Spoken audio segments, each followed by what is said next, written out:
비오는데 많이 오셨어요? 처음 뵌 분도 계신 것 같고, 처음 오셨죠? 예, 어떻게, 누구, 어느 분이랑, 아, 그렇구나. 아유, 반갑습니다. 예,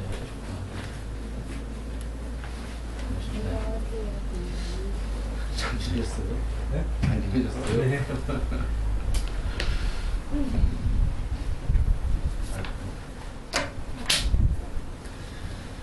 오늘 그 말씀이요.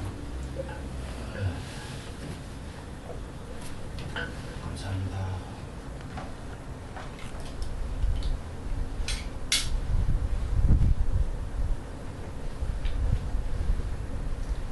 성곤이는 어딨죠? 저기 아니요 여기 제가 데리라고 온 겁니다. 성곤아 이쪽 보고 앉아야 돼요. 싫어요.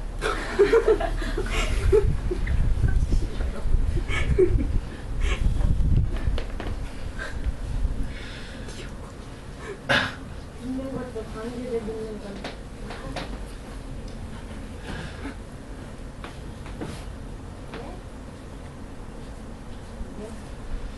그 오늘 비 오는 데도 많이 오셔가지고요. 오늘 사실 법문이라고 하기는 법문일까 싶어요. 그래서 제가 완전 이런 것이 전광석화처럼 내면에서 막 솟아나서 썼어요. 며칠 전에 쓰긴 했는데 이 말씀 자체가 법문 자체는 아니에요. 오히려 법문의 주변적인 얘기인데 법문을 왜 들어야 되나 이런 의미니까 본문 자체는 아니죠. 그래서 사실 본문을 왜 들어야 되나 이런 정도의 얘기이기 때문에 이 페이지가 좀 많은데 간략하게 그냥 하고 말까, 간략하게 얘기 그냥 간단하게 하고 본문 해야 되겠다 생각을 했어요. 그런데 가만히 생각해 보니까 이게 본문 자체는 아니고 본문을 들어야 되는 이유의 주변적인 얘기긴 하지만서도요, 우리가 학교 공부 배울 때도 왜 공부해야 되나 뭐 이런 것도 있는 것 같아요. 공부 자체에 바로 공부로 들어가는 게 아니라. 그래서 어쩌면 그런 의미에서 꼭 불교 법문 얘기 드리는 거 아니에요. 모든 종교에 왜 그 종교 말씀을 들어야 되나 그런 의미로 제가 한번 얘기를 해보겠습니다. 여러분 믿음의 3요소 잘 아시죠? 부처님 말씀이에요. 그 믿음이 그냥 생기는 게 아니라고 하셨어요. 믿음이면 추상적이잖아요. 우리가 부처님을 믿어요 하더라도 그 추상적인 얘기가 사람마다 믿음이 다르고요.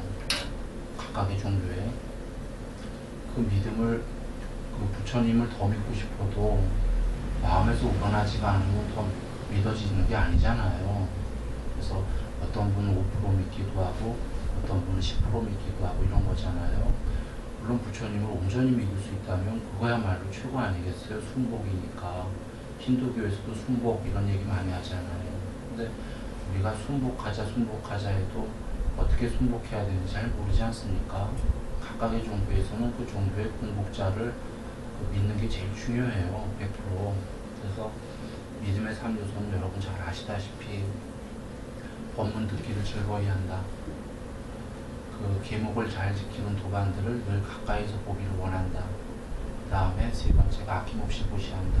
부처님 주신 말씀이잖아요. 잘 이해되시죠? 왜 이 세 가지가 있게 되는 믿음이 있는지 말이죠.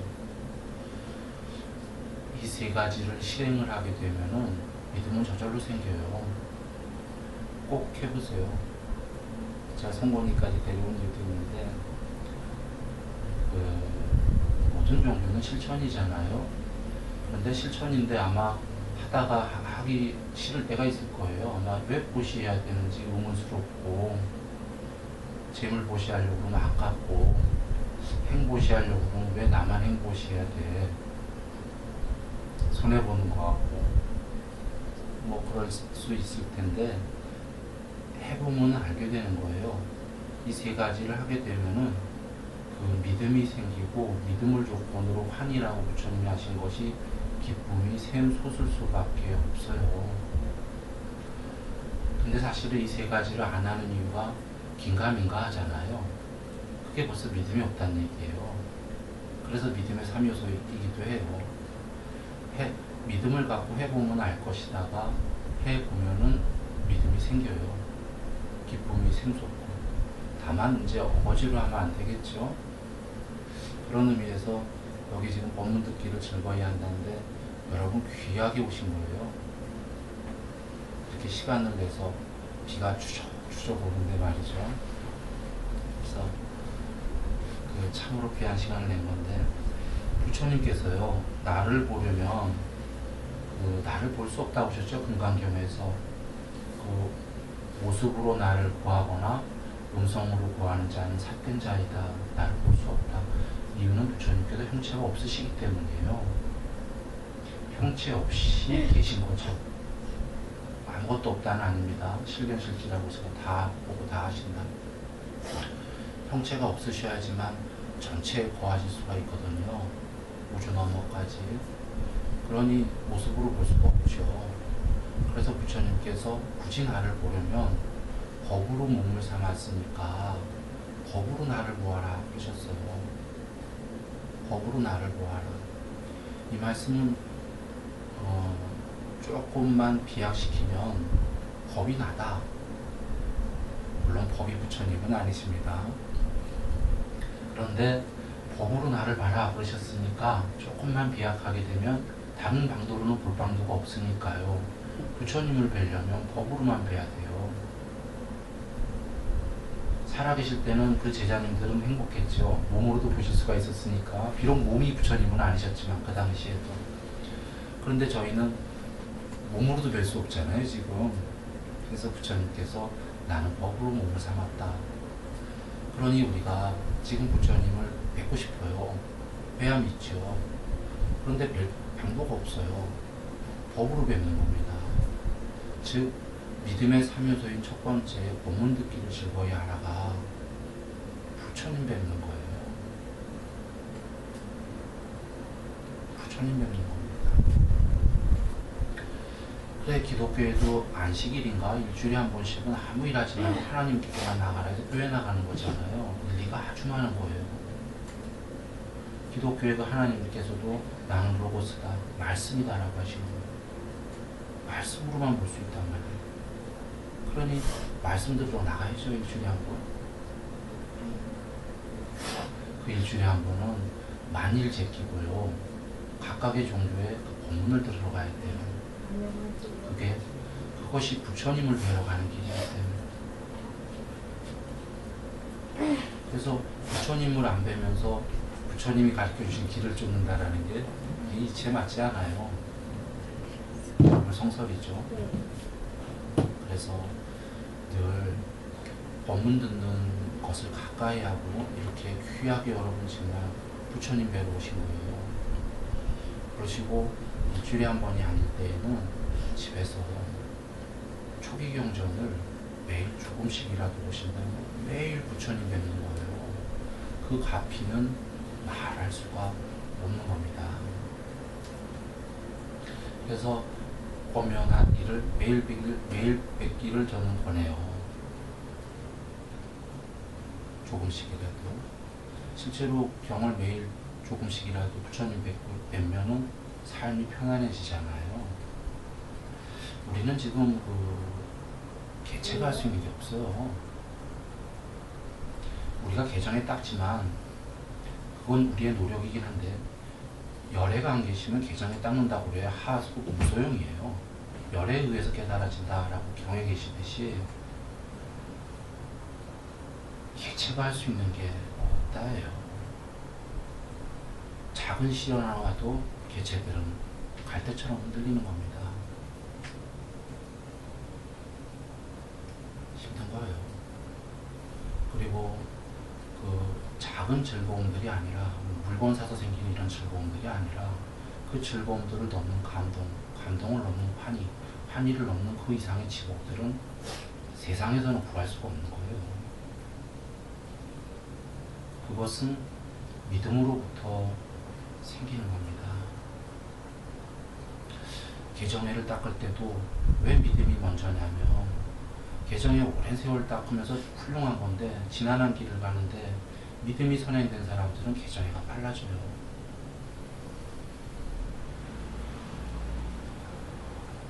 순복하기 때문이에요. 사실 나중에 개정에 닦고선 닦다 보면 알게 되는 게 마음이 자비로 넘치고 한없이 커지는 건데 개정에 닦다가 하는 결과가 그것이 그때서야 아는 게 도로 믿음으로 돌아가는 게 물론 개정에 계속 닦으면서 믿음의 퍼센트가 커졌다는 걸 알게 돼요. 왜들 종이요들 하잖아요. 믿음이 커진 사람은 다 그렇게 할 수밖에 없어요. 종을 자처하게 됩니다. 그런 사람들이 아버지가 됩니다. 아버지 그 자체가. 믿음이 있는 사람이 세상을 나가서 자기를 낮추고 모든 일을 돌볼 수 있어요. 그게 믿음 없이 가능한가요? 개체들이 내 이익 보기 바쁘거든요. 이 믿음은 많은 것을 가능하게 합니다. 지금은 형이사학적인 얘기 드렸지만 형이하학도 다 이루어진다. 믿는 만큼. 물론 부처님께서 고신멸도에서 모든 것을 이룰 수 있는 중생은 없다 이러셨습니다. 그러니까 퍼센트 따라 믿음의 퍼센트만큼 이룰 수가 있다 이런 얘기가 돼요. 그래 돌아와 얘기 드린다면은 법문 듣기를 믿음에서 하면서 어떻게 하면 믿어질까? 우리가 믿음이 컸으면 좋겠습니다. 1번 법문 듣기를 즐거이 한다. 좋은 도반들을 가까이 한다. 세상에 아낌없이 무시한다. 이렇게 세 가지가 됩니다.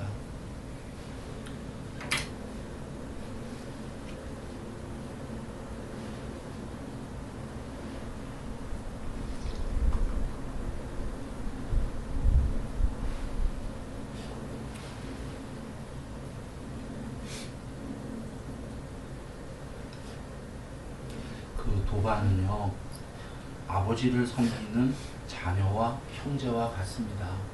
두 번째, 좋은 그 계목 지키는 도반들을 가까이서 보기를 원한다. 지금 사실 이렇게 법문으로 오시면 두 번째는 다 해결되는 거예요.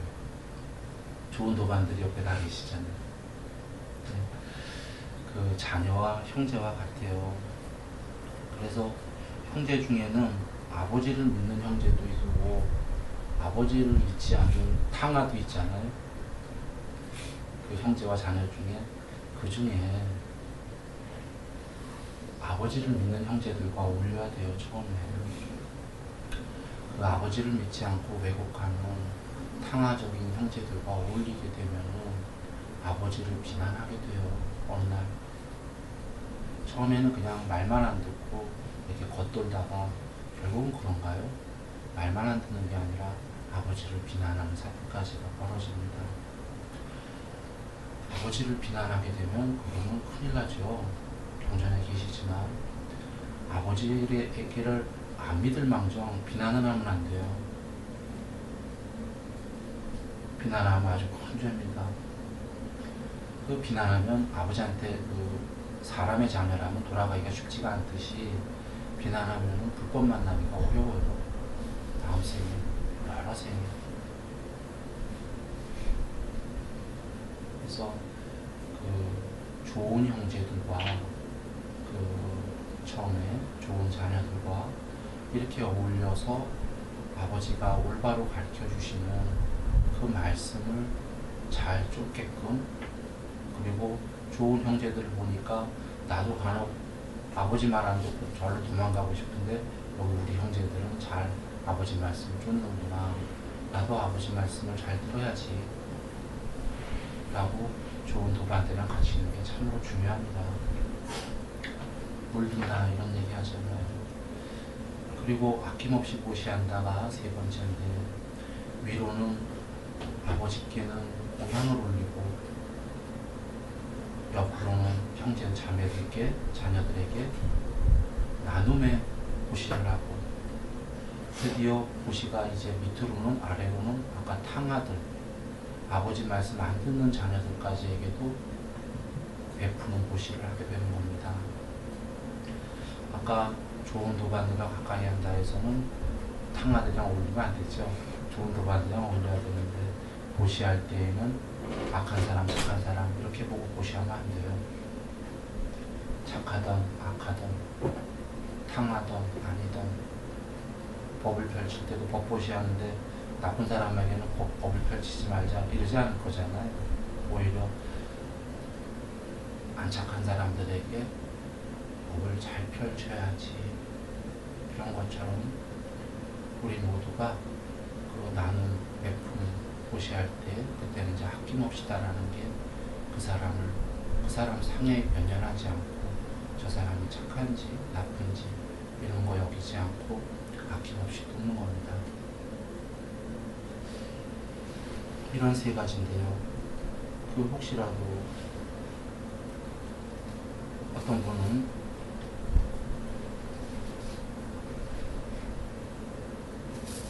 제가 아버지 하니까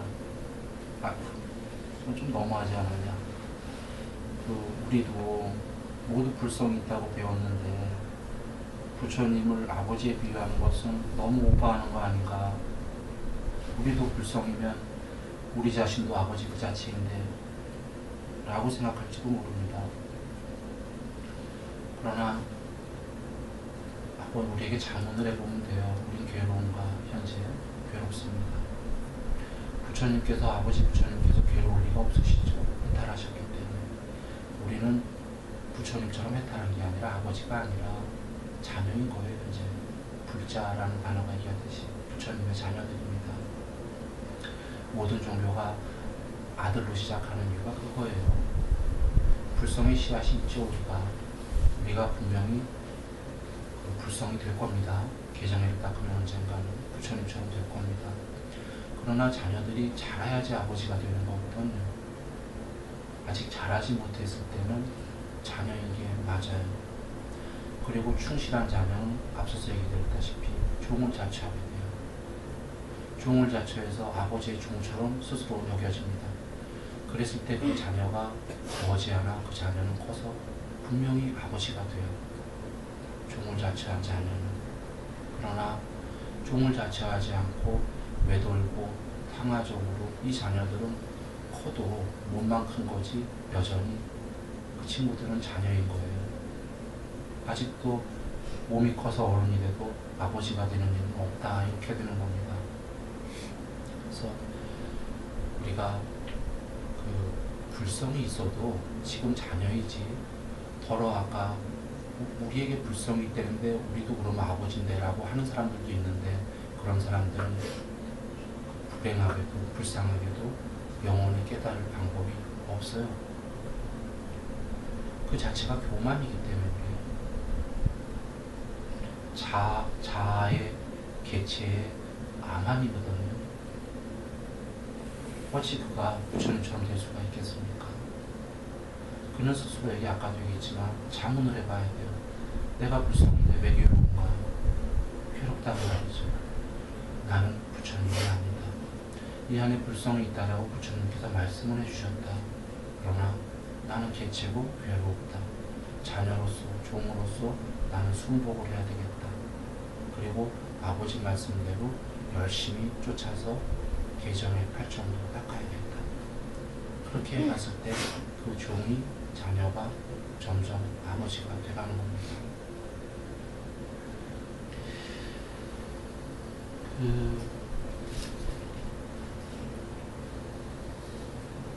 우리가 본문을 자주 들어야 되는 이유가요. 어떤 사람들은 이렇게 여깁니다. 나는 이제 초기 경전을 많이 읽었다. 부처님의 뜻을 알았다. 이러면서 본문 듣기를 소홀히 할 수가 있어요. 한번 여러분 생각해 보세요. 우리 순일선언에서 참회로부터 공부한 분들은 공부 거의 체험단 보시면 알지만 대다수가 좋은 경험들이 있었어요. 일시적으로 아주 깨끗해진 상태들이 많이 있었어요. 그런데 돌아와서 한번 보세요. 지금 그때 같은가? 그때 다시는 세상에다가 내 죄를 안 짓겠다. 스스로 용서되어졌다. 이런 마음들이 계셨다면 지금도 그와 같은가 한번 여겨보면 우리가 대부분 그렇지 않구나를 알게 됩니다. 참회했을 당시만큼 앞으로는 그렇게 살지 말아야지를 진실로 그렇게 살았다면 거의 우리 다 해탈됐어요 벌써. 그런데 또 살다 보니까 또 다시 매듭이 얽혀지잖아요. 풀렸던 게. 즉 왜 그런가 여겨보면 아실 거예요. 부처님 말씀처럼 우리 경향성, 습관이 있어요. 참회했는데도 여전히 나쁜 마음과 나쁜 말과 나쁜 행동의 습관이 있다는 겁니다. 바로 이것이 소멸할 때까지 법문을 듣는 거예요. 이것이 소멸할 때까지 자녀들이 아버지를 모시고 있는 거예요. 아버지는 끝없이 격려하시거든요. 복도 드시고. 초기 경전에 보시면 해탈한 분들에게도 법문하시고 격려하고 복도 드셨다 그러시잖아요. 해탈 못한 스님들에게요, 제자 스님들에게 끝없이 법문하신 게 격려했다, 복도가 좋다 그러시잖아요. 이게 뭔가요? 그 당시에 큰 스님들도 격려하고 복도다짐이 필요했던 거예요. 무엇에? 법문에 의해서. 알았다가 중요한 게 아니에요. 법문 읽고 다 알았다 안 되잖아요. 머리로는 이해했다예요. 그러나 옆에서 늘 머리를 위한 게 중요한 게 아니라 잘 가라, 잘 가라. 선원형 선부촉하시는 부처님이 계셔야 되는 겁니다. 부처님 안 계시면은 머리로 한 것은 아무 의미가 없어요. 금방 또 나쁜 마음, 나쁜 말, 나쁜 행동 우리 짓게 돼요. 그래서 선원형 선부촉하시는 부처님, 그 부처님의 법문, 이것을 늘 가까이 하게 되면은 우리는 정말 잘 갈 수가 있습니다. 그래서 여기 잠깐 비유를 든다면 여기 3명의 아이가 있어요. 아이가 있는데 아버지가 부모가 아이에게 아이들아, 자녀들아, 자식들아 저금을 하면 은행 가서 저축을 하게 되면 지금 아이인 오늘부터 당장 행복해지고 미래의 어느 날 어른이 됐을 때도 필경 행복할 것이고 그 저금이 작게 시작해도 아주 많은 게 모일 거다. 그래서 몸이 무너지기 전까지 아주 행복할 것이다. 그래서 아이들 보고 저금에 대해서 얘기를 쭉 설명을 하니까 세 자녀가 그 끄떡끄떡 했는데 첫 번째 아이는 아이 저거 엉터리 얘기 아버지 얘기는 오늘만이 있을 뿐이야. 내일이 뭐가 있어. 오늘 까먹고 싶은 거 까먹고 사먹고 싶은 거 사먹고 하고 싶은 거 하는 게 즐거움이야. 행복이지. 내일 일은 내일가 생각하자. 이렇게 한 첫 번째 아이는 분명히 어른이 된 다음에 헐벗고 가난하고 괴롭고 통탄을 할 거예요. 두 번째 아이는 이렇게 생각을 하는 거죠. 아, 우리 아버지 말씀은 참으로 일리가 있다. 일리가 있는데 당장 나에게는 곤란하다. 난 까먹을 거 까먹고 사먹을 거 사먹고 나중에 언젠가쯤 아버지 말씀을 들어서 저금을 해야지. 이 친구는 어른이 될 때까지 까먹고 사먹다가 어른이 됐어도 여전히 저금을 못할 거예요. 이 두 번째 친구가 머리로는 이해했는데 실천을 안 한 거예요. 그런데 매일 법문을 듣거나 일주일에 한 번씩만 아버지 말씀을 매일 저금하라는 얘기를 들었다면 힘들더라도 했을 거예요. 아버지 말씀도 안 들었다 이러면 되는 겁니다. 세 번째 아이는 아버지 말씀은 너무나 지당하다. 당장 시행해야지 하고 저금을 시작했어요. 그러나 그 아이는 아버지에게 일주일에 한 번씩, 하루에 한 번씩, 이틀에 한 번씩 저금해달라는 격려를 자꾸 해달라고 그래요. 왜? 아이는 아직도 까먹고 싶은 게 많아요. 그래서 사실 하루 저금했다가 3일 까먹기도 해요. 그러다가 또 아버지 말씀을 들으면 또 하루 저금하러 가고.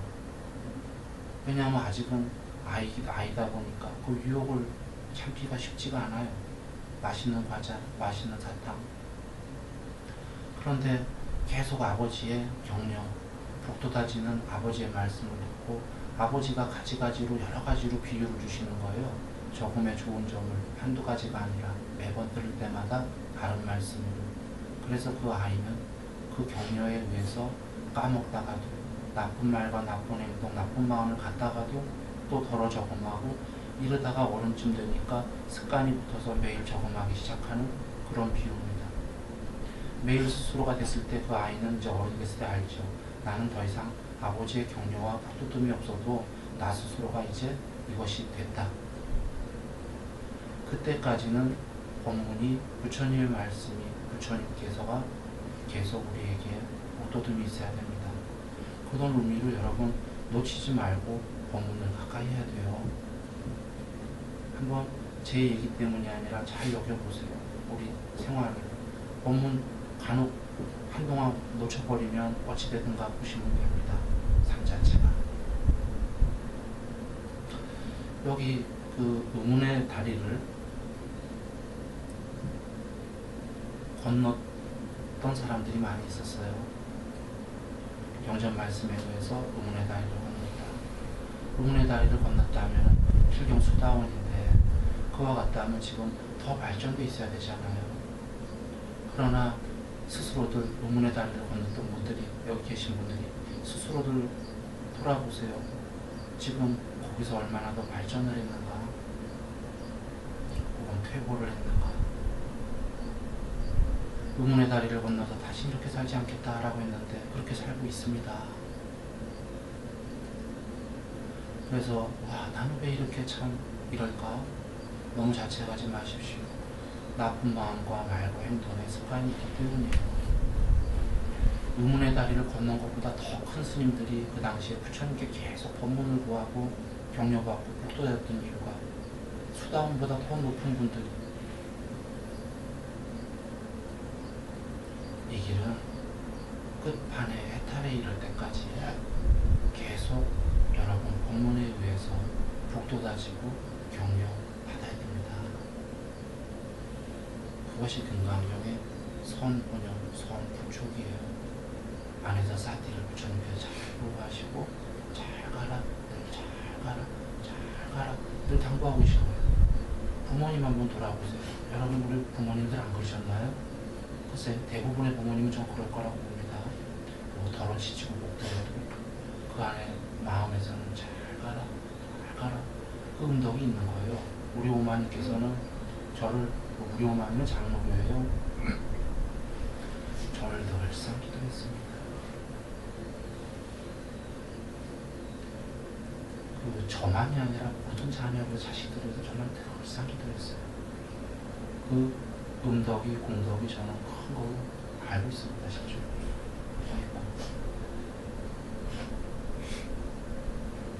늘 우리 어머니랑 지지고 볶고가 없었겠어요? 지지고 볶고 많았습니다. 근데 그 우리 어머니 마음에 그거 한 가지 늘 찰가기 마음속으로 격려하시고 제가 어려울 때 전화 주시면서 옛날 얘기입니다. 아들아 죽을 문 뒤에는 꼭 삶이 있다고 하더라. 힘내라. 힘내라. 힘내라. 전 그게 단순한 주상적인 말인지도 그 당시에도 알았어요. 옛날이지만 어른이었으니까. 그런데도 그 주상적인 말씀에 가슴이 따뜻해지는 거예요. 왜 이러고 잘 가라. 아들아. 늘 죽은 뒤에는 삶이 있다.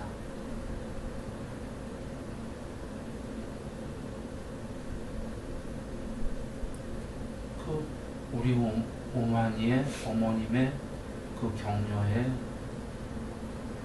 그게 주상적인 걸 알면서도 따뜻함 때문에 또 한동안 행복했고 또 힘들어지면 우리 어머님이 또 그러시고 그리고 안 배워도 늘상 기도하시는 거를 알고 있고 사람의 어머니가 그랬는데도 아들은 따뜻했어요.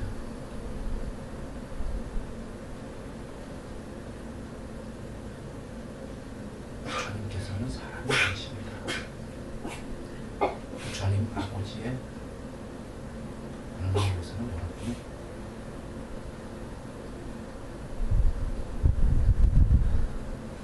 이 삶을 잘 갈 수 있습니다.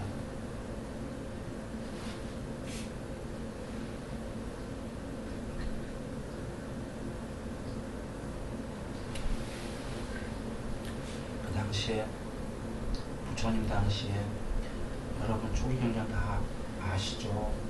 법문 듣고서는 털퍼덕 그 자리에서 엎어지면서 안진뱅이를 일으켜주신 것처럼 장님을 눈뜨게 해주신 것처럼 눈이 늦어 어둠 속에서 보라고 등불을 비추어 주시듯이 이렇게 가지가지로 너무나 위대하게 자세하게 설해주신 부처님께 귀의합니다. 엎어집니다. 그리고 외도 중에는 부처님께서 우리 법에서는 4개월을 여기 머물러서 외도는 4개월 동안에 제자 스님들이 괜찮다고 하면 출가가 허락이 된다 했을 때 외도 중에는 그게 4개월이라면 저는 4년을 하겠습니다.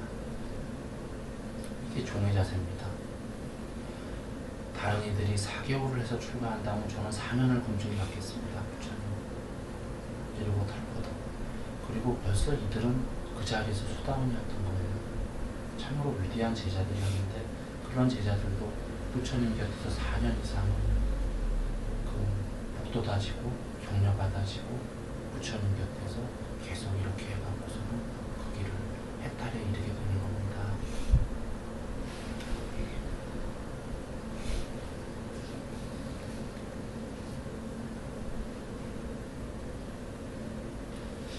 그래서 여러분 이렇게 그 귀하게 그 밥을 부처님을 뵈러 법문을 들으러 이렇게 오신 여러분들과 제일 큰 그 행복이에요.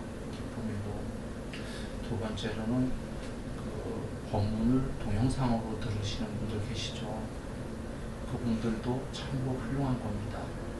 지금 부처님을 뵙는 것이기 때문에. 그런데 한 가지 좀 아쉬운 건 있죠. 그 부처님을 뵙는 자세와 태도예요. 물론 이제 여러 가지 일이 어렵다면은 시간과 거리와 여러 가지가 어렵다면 그럴 때는 동영상으로 꼭 듣는 것이 제일 훌륭한 길입니다. 그러나 그 시간과 거리 등등에서 너무 어렵지 않다라면은 우리가 부처님 뵈러 가는 길인데 오는 게 좋죠. 여기 온다 이런 얘기 때문에 드는 게 아니라 자세, 태도라고 드린 얘기가 전에 그 고양도창님이시죠. 고양도창 부사님께서 제가 그 공양부에는 꼭 운동 1시간씩 하는 거 아실 겁니다. 하고 있다가 그 전철역 국수역에서 걸어오시는 고양도창님을 뵀어요. 양손에 두 개 다 드셨는데 상당히 무거운 거로 보여서 아주 큰 짐이었어요. 그래서 왜 이러시냐고 여기 선원에 전화하면 누구 돈 마중을 나올 텐데 라고 했더니 그건 모르셔서가 아니시고요. 부처님께 올리시는 거는 그렇게 배우셨고 본인도 그렇게 생각하신다는 거예요. 불어 도움 안 받고 무겁더라도 그걸 걸어서 여기까지 왔을 때 그러니까 그 안에 부처님에 대한 마음을 새기면서 오시는 거예요. 안에서 기쁨에 넘치는 거예요. 그 무거운 거라고 생각. 그러니까 그게 사람과의 관계라면 어찌 생각하겠어요? 무겁죠. 누구 불러다 빨리. 왜 내가 이 고생을 해야 돼?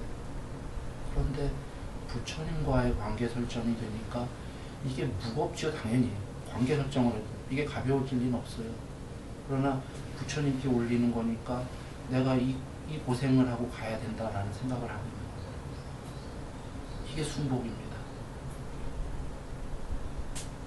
당연히 무거웠을 거예요. 똑같이. 그러나 그 마음은 어땠겠을까? 여러분 아시겠죠? 그 마음.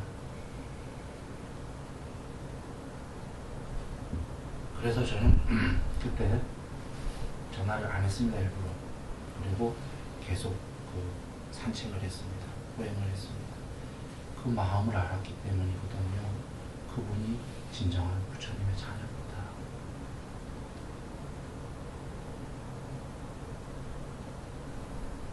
저분은 공부 머지않아 잘 이룰 것이다. 저는 그렇게 생각했어요.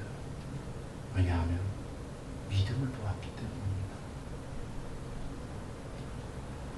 개정회를 잘 지어가는 사람도 저는 돌아볼 때 저분이 잘 지어갈까 의심이 들 때도 있어요. 왜냐하면 물론 장기적으로는 잘 지어갈 건데 빨리 될까 이런 의문이 들 때가 있는데 믿음이 약했을 때 그래요. 이 믿음이 출발의 핵심입니다. 그 믿음이 있게 되면은 여타가 조금 약해도 저희는 이제 아마 잘 갈 거다.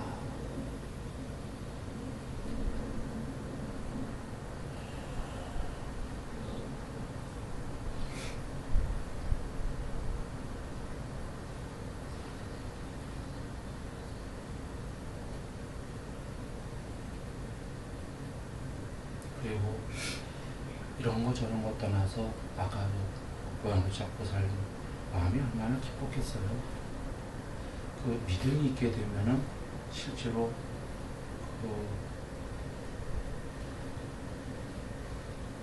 말할 수 없이 그 기쁨이 솟습니다.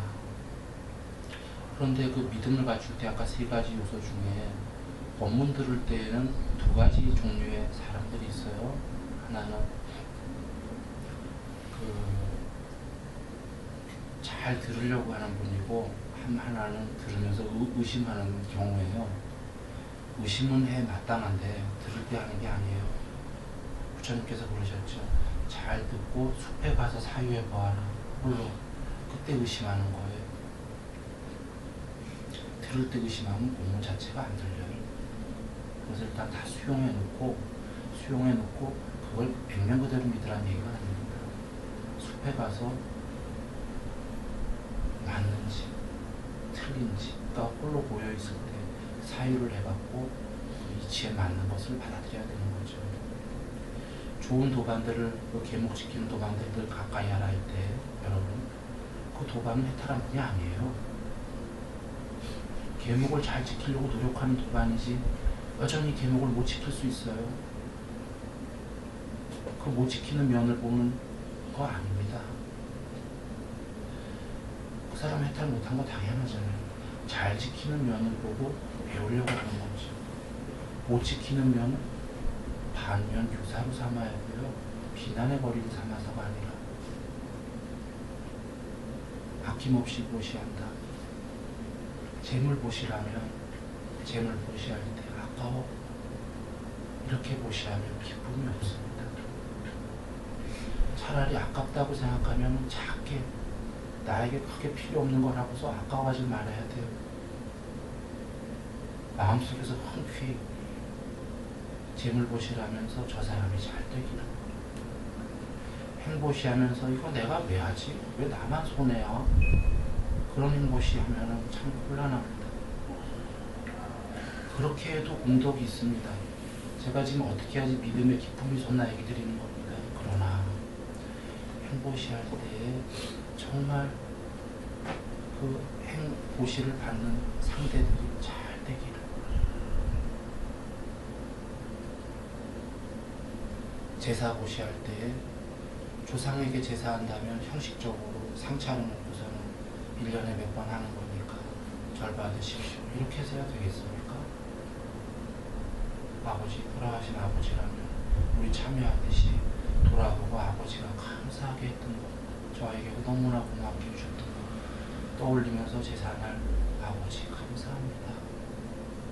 잘못했던 거 다시 한번 참여했더라도 다시 한번 다 떠올리고 말씀드리면서 제가 이런 건 정말 잘못했습니다. 이런 제사 법보시 할 때 저도 그런 적이 있었습니다. 고백합니다. 지겨웠어요.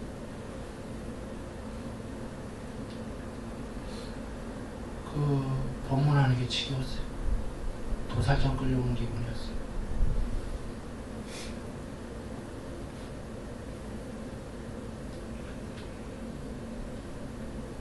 그런 마음으로 법보시가 되겠어요. 물론 거기에는 좀 몇 가지 이유가 있었습니다. 하나는 저 같은 놈이 법문을 하다니 이런 생각도 있었고, 하나는 그때 돈 받고 하는 게 너무 참 제 제 자신이 비참해요. 몇 가지가 있었습니다. 그러니 거기에 내면의 기쁨이 섞였습니까? 그런 것 보시도 공덕은 있어요. 근데 모든 보시는 공덕이 있다고 그러셨기 때문에, 공덕이 있었기 때문에 그 도살장 끌려가는 그런 했음에도 불구하고 공덕이 있었고, 어떤 공덕이 있었냐면 계속 그리 하다 보니까 이건 아니다라는 마음이 들었고, 도살장 끌려가듯이 그렇게 하면 안 된다라는. 그래서 저에게 그 이후로 사랑과 자비가 많이 생겼어요. 그러니 공덕이 없다고 할 수는 없었지만,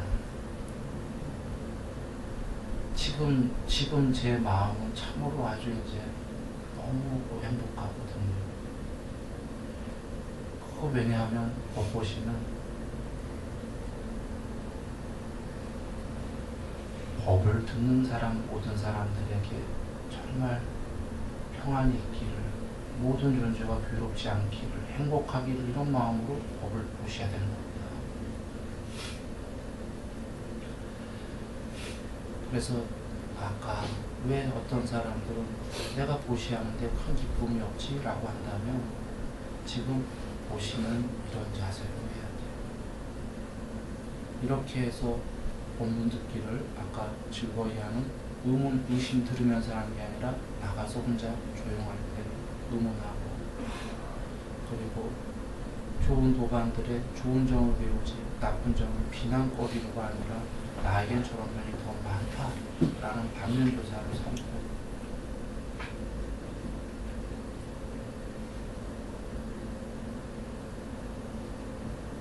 무시할 때 상대가 행복하기를.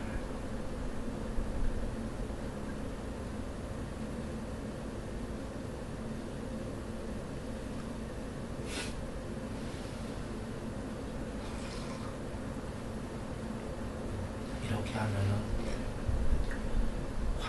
환희가 필경 물 거라는 거 믿어지세요? 옵니다.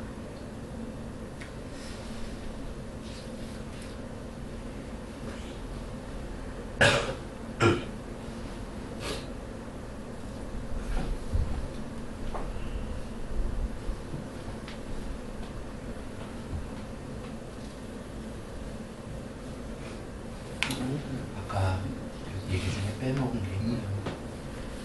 아까 그 세 아이 얘기한 게, 저금에 대해서 얘기한 게, 그 두 번째 아이가 그런 거예요. 부모 말씀은 일리가 있는데 어른 된 다음에 나중에 저금하잖아. 우리가 어떤 분들은 부처님 말씀을 듣고서 그 자리에서 의문이 끊어진 분들이 있어요. 이 말씀밖에 없다, 분명하다, 이 길 하나다라고 하신 분들이 있는데, 이제 길을 알았으니 천천히 가자.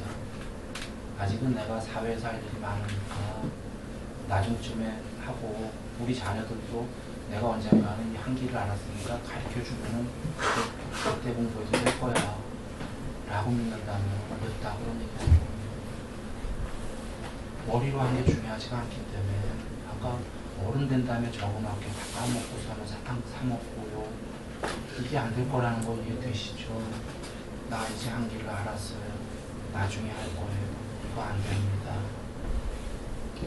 지금 가더라도 세 번째 아이마저도 사탕 가끔 까먹고 과자 먹고 저금하면서, 그러면서도 저금하면서 가다가 까먹다가 결국은 나중에 습관이 되듯이, 지금 시작해도 이게 잘 사실 왔다 갔다 들뜬과 후회가 되면서 그러고 가는 건데, 나중에 가겠어요? 나중에는 길이 없다 라는 겁니다.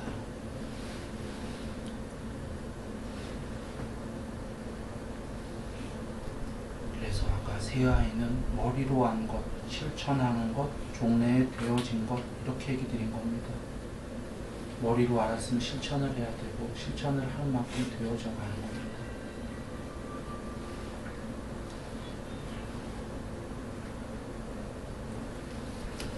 한번 세상적인 얘기를 드려봅니다. 부처님께서 전지전능한 거 믿으십니까? 전지전능하십니다. 그분은 실견실지라고 하셨습니다. 그 다실자인데 그 다라는 한자 찾아보시면 남김없이라는 뜻이에요. 남김없이 보고 남김없이 한다. 모두라는 말보다 더 강력한 말입니다. 열애는 모두 남김없이 보고 남김없이 하신다. 실견실지. 전자로 한다면 전견전지예요. 전지전능이라는 얘기입니다. 전지전능보다 더 오고정령하게 말씀하신 거예요. 모두 본다. 보면 다 알지 않습니까? 이 실견실지 하시는 부처님께서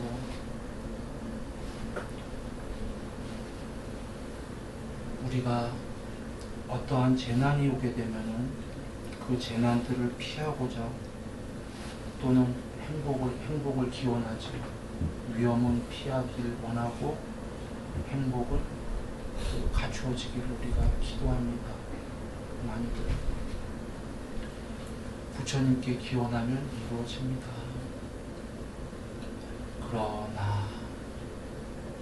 그러나 믿음이 갖추어진 분들이 이루어진다, 이런 얘기입니다. 우리는 앞서서 믿음이 추상적인 용어가 아니라는 걸 들었습니다.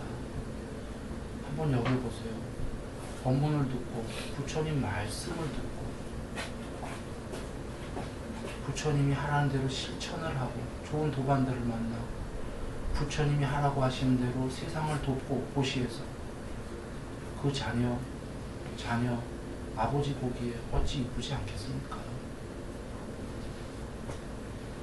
그 이쁜 자녀는 이 세상의 인과응보 법칙이 뭐냐면 아버지 말씀대로 세상의 이익과 평화를 위해서 실천하는 자녀들은 다 복받아라. 재난들은 피해가라. 작게 받고 말아라. 이게 법칙이에요. 소금덩이경에서도 우리가 봤지요. 여기 두 사람이 있었습니다. 초기 경전에. 둘 다 지옥 가야 마땅할 사람인데 한 명은 아무것도 마음 공부를 안 닦았기 때문에 죽으면 지옥 간 거예요.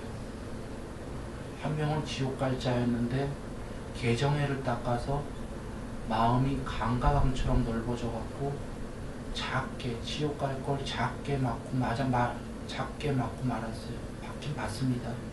그거의 실제가 안굴리마라님 아닙니까? 조기경전에 99명을 시해서 그이는 지옥 정도가 아니라 최악의 지옥이 무간지옥이 예약됐던 사람이에요. 그 사람이 부처님께 귀의해서 부처님 법을 닦고 동네에 공양 탁발 나가면은 돌멩이 맞았습니다. 돌멩이 맞은 거로 지옥 갈 거를 대신에 받고 작게 받고 더 나아가 해탈까지 해버리셨어요. 엄청난 얘기죠.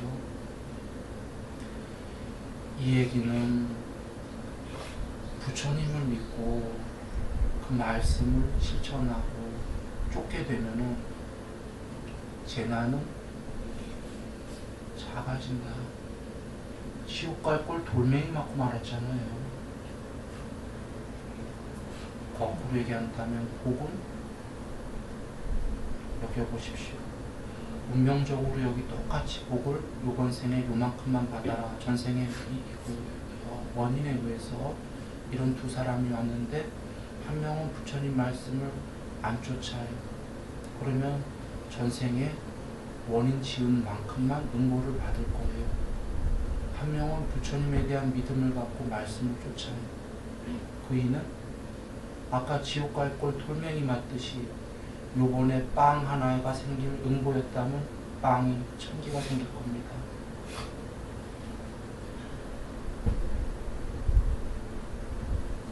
운명이 바뀐다라는 겁니다. 이런 이유로 아까 세상적인 축복에서도 부처님 말씀을, 부처님을 믿음을 갖고 믿음의 세 가지 구성 요소를 실천을 하게 되면은 세상적인 형이하학적인 그분이 전지전전하신데 전지전능하신데 어찌 세상적인 축복이 없겠습니까? 세상적인 축복은 훨씬 더 커진다. 세상적인 죄는 작게 받고 만다. 여러분이 저는 사실 눈에 보여요. 그런데 얘기를 안 했어요. 삿대질까봐. 여러분 중에 많은 재난들이 여기 있었어요. 사고나 작게 갔잖아요. 폐차했는데 폐차하면 사람이 다쳐도 많이 다쳐야 되는 거 아닙니까? 사람 다 멀쩡했어요. 아마들 우연이라고 생각했을지도 몰라요. 전 그때 얘기 안 했지만 그렇게 생각 안 합니다. 여러분 부처님 가피가 있었던 거예요. 그 폐차한데도 완전 멀쩡해서 병원 입원도 안 하고 그분들 한번 보셔요. 그분들 믿음에 그분들 대체적으로 많은 회의를 했었는데 믿음의 세 가지 요소를 거의 다 갖춘 분들이에요. 그리하셔야 됩니다. 지금 그런 예를 작게 들었지만 여러분 많은 재난 피해간 거 여러분이 모르실 거예요. 그냥 우연히 피해갔겠지. 그렇지가 않습니다. 그건 우연히가 아닌 게 의미성인데 통계적으로 보면 그렇게 한 사람들이 그렇게 멀쩡할 수 있나요? 나머지들. 여러분 복 받을 때 내가 스스로 내가 잘나서 내가 만들어서 지금 복이 이만큼 된 거야 라고 여기실지 모르지만 나중에 공부돼서 그것이 내 힘이 아니었구나. 운명적으로 온 것보다 더 많은 걸 받을 때가 있습니다. 스스로는 모릅니다. 내가 지은 건 줄 알죠. 그와 같이 자기도 모르게 죄는 작게 오고 복은 더 크게 옵니다.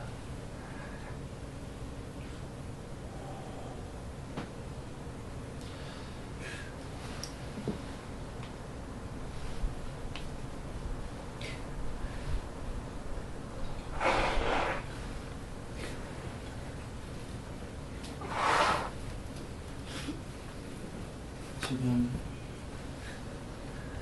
시간이 다 됐군요. 여기 더 많은 얘기가 있으면 하겠습니다. 세상에는 1번 나를 위해서 나만을 위해서 사는 사람, 2번 나를 위해서 살기도 하지만 남과 더불어 살려는 사람, 3번 나는 아무래도 좋다. 오직 남을 위해서만 살겠다라는 사람이 있어요. 이 뒤로 갈수록 높은 존재입니다. 그리고 실제로 공부 여정은 그렇게 가게 됩니다. 나는 아무래도 좋다가 개화가 많이 사라진 거죠. 자기의 집착이 많이 사라진 겁니다. 실제로 집착할 것도 없고 그때 성냄이 없는 자애로운 마음, 다른 사람들을 위해서만 살아가야겠다 라는 존재가 됩니다. 그러나 부처님께서 원수를 사랑해라 하셨지만 일단 조금 미워하는 사람부터 사랑해라, 너무 미워하는 사람도 사랑하지 마라, 힘들 테니까 하신 것처럼 우리는 이 여정에 강박관념을 가질 필요 없습니다. 일단 우리가 가야 될 길은 여정을 얘기 드린 것은 부처님에 대한 믿음 중에 아까 세 번째 세상을 향해서 베풀어라 있지 않습니까? 나를 위해서 살아도 좋습니다. 그러나 1번에 나만을 위해서 산다는 건 좀 그렇지 않은가요? 그러니까 조금씩 나를 위해서 살긴 하는데 남도 더불어 같이 행복했으면 좋겠다. 이렇게 조금씩 실천할 수 있는 걸로 재물이 있다면 재물로 이게 마음에 꺼리껴진다면 안 꺼리낄 정도로 작게 아주 유쾌하게 행동으로 할 수 있다면 행으로 이렇게 아까 제사 먹고 자기가 가능한 게 있다면 가능한 거로 좀 이따 비 온 다음에 햇빛 쬐게 되는 아스팔트 지렁이도 나와 있을 거예요. 걔네들 햇빛 쬐면 죽어갑니다. 도로 못 돌아가. 이 아스팔트 돌아다니는 지렁이를 숲에다가도 한번 다시 잡아서 돌려보내줘 보십시오. 곧 죽어가게들을 살린 거예요. 활생입니다. 그렇게 하게 되면은 여러분 우리가 내면에 어찌 기쁨이 샘솟지가 않을 수 있겠습니까? 이것이 아버지의 말씀입니다. 너만을 위해 살지 마라. 세상을 돌봐라. 왜냐하면 그대들은 전부 다 형제들이기 때문이다. 이런 말씀이거든요. 나중에 자타없이 하나입니다.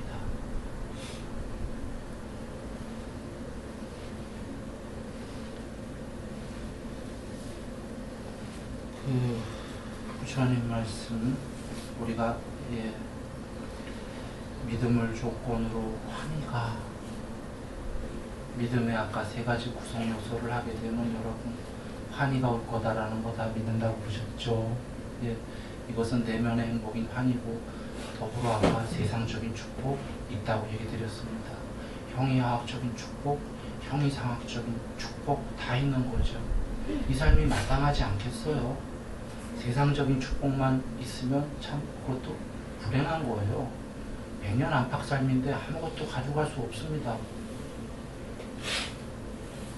그래서 세상적인 축복만이 아니라 내면의 행복, 내면의 축복 이것이 사실 우리가 계속 더 크게 지어가야 될 길이죠. 믿음을 조건으로 환희를 조건으로 희열은 더 큰 지복이죠. 희열을 조건으로 경화는 온몸과 온마음으로 행복해 이런 상태입니다. 경화를 조건으로 지복을 조건으로 삼매가 여기 사선 내지는 무심삼매가 되는 거죠. 무심삼매를 조건으로 있는 그대로 알고 보니 본성이 드러난 겁니다. 있는 그대로 알고 보는 조건으로 싫어하여 멀리 떠남이 초월로 가는 겁니다. 초월 조건으로 해탈을 조건으로 해탈지경이 이 말씀 계시잖아요. 뒤의 여정 너무 강박관념 갖지 마세요. 뒤 여정은 머리로만 이해하시면 되는 거고 우리는 우리 할 바를 하면 되는 겁니다. 국민학생이 고등학교 가야 될 이유는 없잖아요. 아직은 힘들어요. 국민학생은 국민학교만 하면 됩니다. 중학생은 중학교만 하면 됩니다. 그래서 오늘 드린 말씀은 이것이 본문일지 사실은 본문을 잘 들으라는 말씀일지 몰랐는데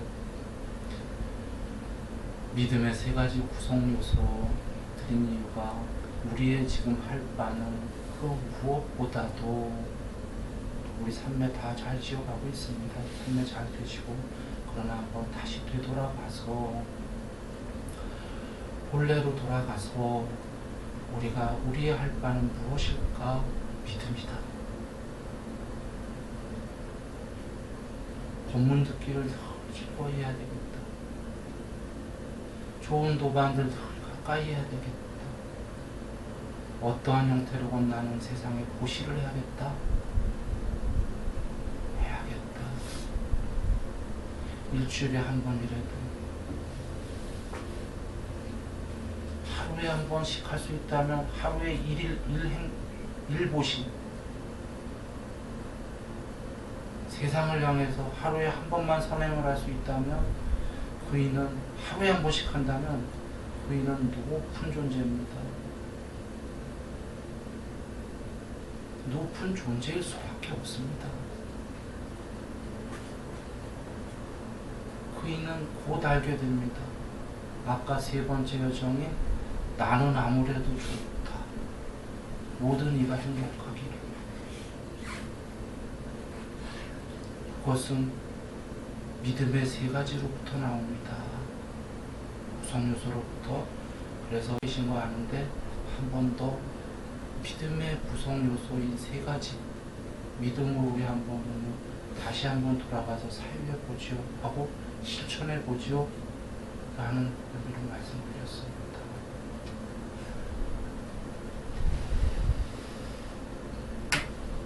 늘 행복하십시오.